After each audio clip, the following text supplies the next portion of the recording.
तर दुसऱ्या दिवशी गुरुवारची तयारी करण्यासाठी मग आदल्या दिवशी थोडेसे भाज्या वगैरे आणून ठेवलं, नारळ आणला आणि पार्कजवळ थोडेसे गप्पा मारल्यानंतर मग किचनमध्ये काम केलं. त्यानंतर मग दुसऱ्या दिवशी डोसे बनवायचे होते, तर उपवासाला जे डोसे बनवते त्याच्यामध्ये भगर आणि साबुदाणा मिक्सरला बारीक करून ते भिजत ठेवलं बॅटर. दुसऱ्या दिवशी चांगलं बॅटर येतं आणि साधारण साबुदाणा वडे आणि साबुदाणा खिचडी खाण्यापेक्षा डोसे जरा चांगले वाटतात, त्यामुळे डोसे बनवले यावेळेस. तर सकाळी उठल्यानंतर मग डोस्याचं बॅटर रेडी केलं आणि त्यानंतर त्याच्यामध्ये थोडंसं मीठ ॲड केलं, थोडंसं ढवळून घेतलं आणि मग रेग्युलर आपण जसे डोसे बनवतो तसे बनवले. खूप छान डोसे होतात आणि साबुदाणा वडा किंवा खिचडीला ऑप्शन हे चांगलं आहे, त्यामुळे मग ते बनवलं. आणि कन्सिस्टन्सी आपल्याला पाहिजे तेवढे जास्त पाणी जास्त ठेवायचं नाही आधी, नाहीतर मग ते पातळ होतं. म्हणून मग नंतर जेवढं पाहिजे तेवढं पाणी आपण ॲड करू शकतो.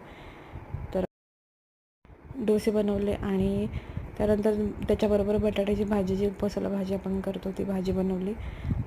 साधारण अर्ध्या तासामध्ये किंवा पाऊण तासामध्ये टिफिन रेडी तयार होतं आपलं. तर ते न्यायला पण इझी आहे आणि भाजी पण पटकन बनते आणि डोसे पण पटकन बनवता येतात, त्यामुळे सकाळची गडबडमध्ये जे उपवासाचं आहे टिफिन ते खूप इझी पडतं. त्यानंतर मग असे एका एवढ्या बॅटरपासून साधारणतः 10 डोसे बनवले, तर छान डोसे झाले. आणि त्यानंतर मग टिफिनमध्ये थोडेसे फ्रूट्स वगैरे कट केले आणि उपवासाच्या दिवशी फ्रूट्स खाल्ले जातात, त्यामुळे मग थोडेसे फ्रूट्स नेले.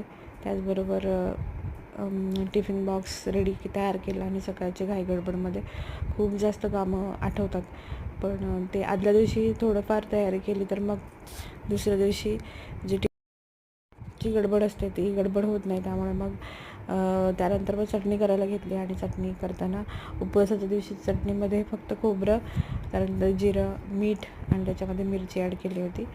अशा प्रकारे टिफिन रेडी तयार झालेला आहे आणि फ्रूट्स घेतलेले आहेत. आणि आता माझी तयारी करायची आहे ऑफिसला जायला. त्याच्या आधी किचन स्वच्छ करून घेतलं.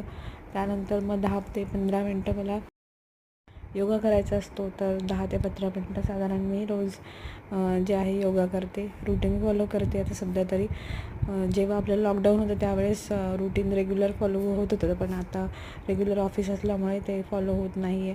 तर मी असं प्रयत्न करते की साधारण रोजच मी योगा वगैरे प्रॅक्टिस करेन. आणि श्री श्री रविशंकर यांचं ऑनलाईन सेशन मी अटेंड केलं होतं, तर त्याप्रमाणे त्यांनी जे शिकवलं त्याप्रमाणे प्राणायाम वगैरे थोडंसं करते.